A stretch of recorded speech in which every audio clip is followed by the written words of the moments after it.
How do I raise startup funding with no experience? You have a great startup idea, but you've never raised funding before.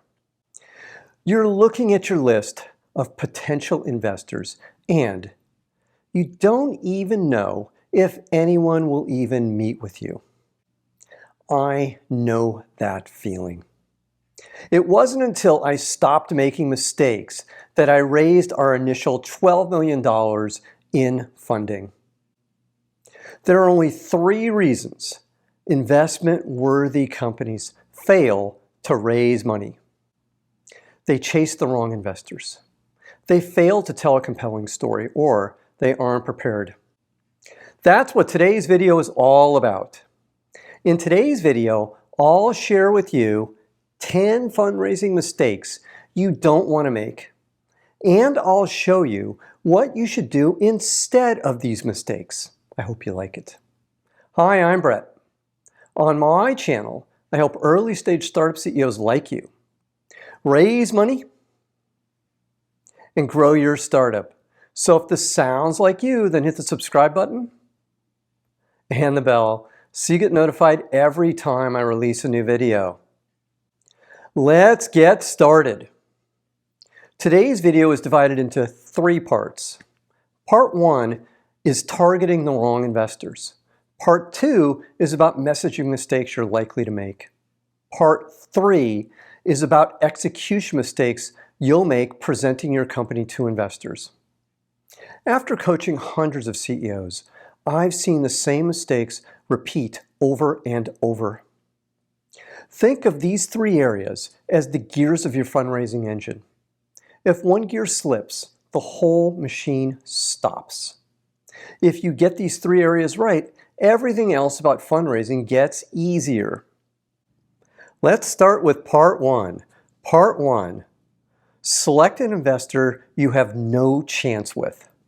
Brett, you know lots of investors. Please introduce me to them, Christopher said to me. I don't know any investors interested in your market, I said. Christopher was making a classic mistake.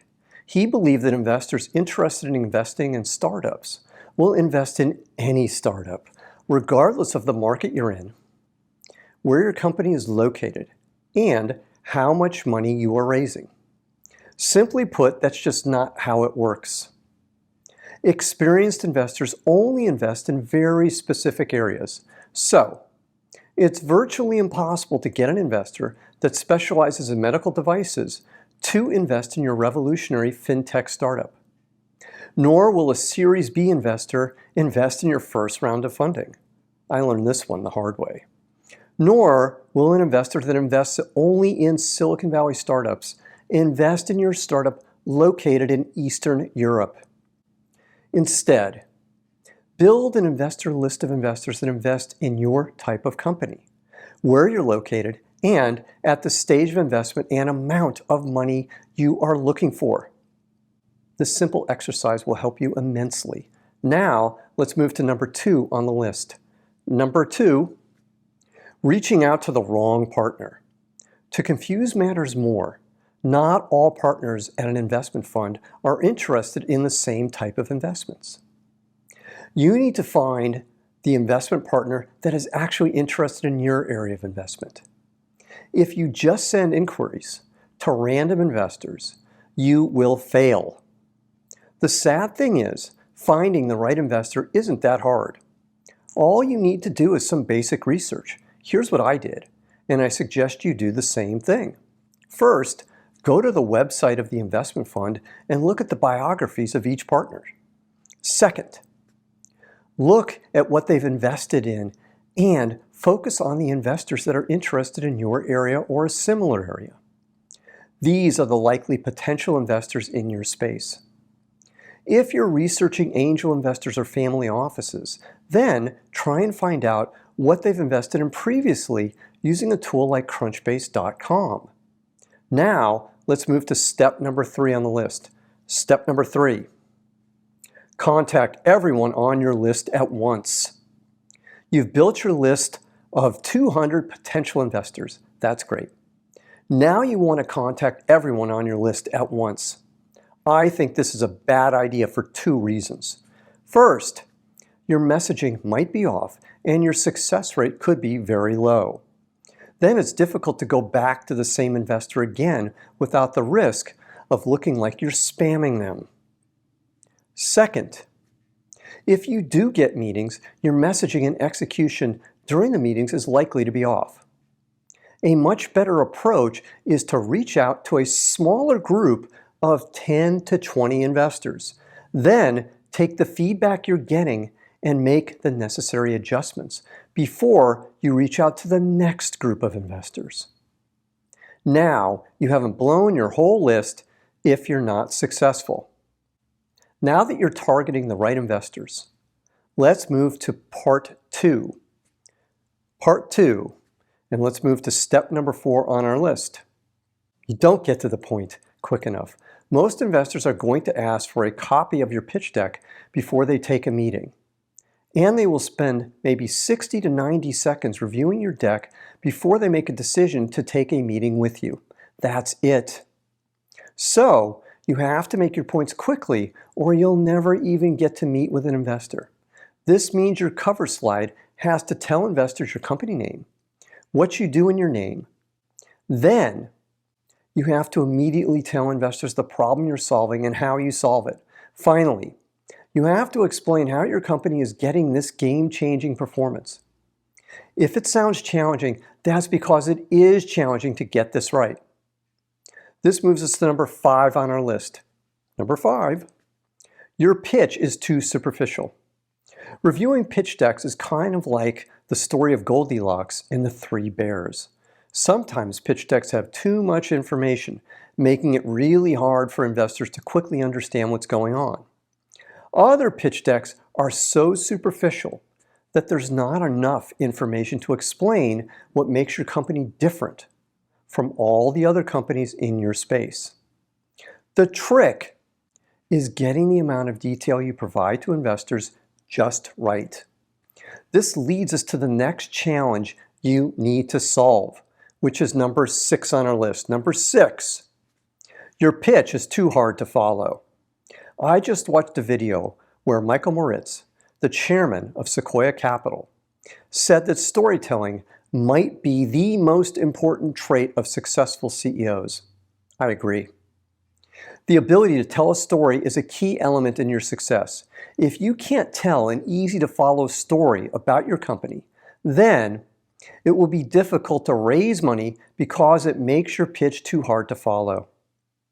Look at your pitch deck and see if you are telling a consistent story in your pitch. If the pitch deck jumps around from topic to topic with nothing linking each topic together, then you have work to do. Now that you know how to fix your messaging, let's move to part 3, when step number 7 on our list. You're not prepared. You've got your first meeting with an investor today. Maybe it's face-to-face. Maybe it's over Zoom. Ask yourself this question. How many times have you rehearsed your pitch? If you're like most CEOs, the answer is not enough. The result will likely not be very good if you're not prepared. You're wrong if you think you can wing your pitch. I've watched hundreds of CEOs pitch their companies, and it's pretty easy to see who's prepared and who isn't. And you, the CEO, are the most important part of an investor's decision-making process. Investors will not invest in your startup if they do not believe in you. So, prepare properly. The next 3 points will give you 3 actionable things you need to do to win investor confidence. And that moves us to step number 8. Step 8. You don't build an emotional connection with investors. In my experience, the emotional connection between you and an investor comes first in the investor decision-making process. Investors will not invest if you don't establish an emotional connection. And you have a very short time to start the process, maybe 7 seconds to 10 seconds, depending upon the study. For example, I had an investor tell me, "You didn't have me at hello." In other words, I hadn't built an emotional connection. Sure enough, he passed on investing the next week. You solve this problem by immediately, like the second you start the meeting, telling a compelling origin story of why you started your company that draws investors in. An effective origin story acts as an emotional bridge to the critical problem your company is solving. Now, let's move to number 9 on the list. Number 9. You read the slides. You've told a great origin story, but you're not out of the woods yet. Your slides give the baseline information, the bare minimum, about your company. So, if you just read what's on your slides, you're not adding any extra value. Worse yet, the investors are evaluating you as the CEO. If you're not compelling, then the investors will not want to invest. You solve this problem by adding your insights throughout the pitch. Rehearsal is critical here because you will likely meander and not be easy to follow. A pro tip: rehearse your pitch at least 100 times. That's how you get really good. Now, let's move to number 10 on the list. Number 10, your answers aren't crisp.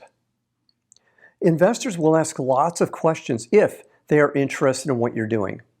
The classic mistake I see CEO after CEO make is they give overly long, complex answers instead of just answering the question.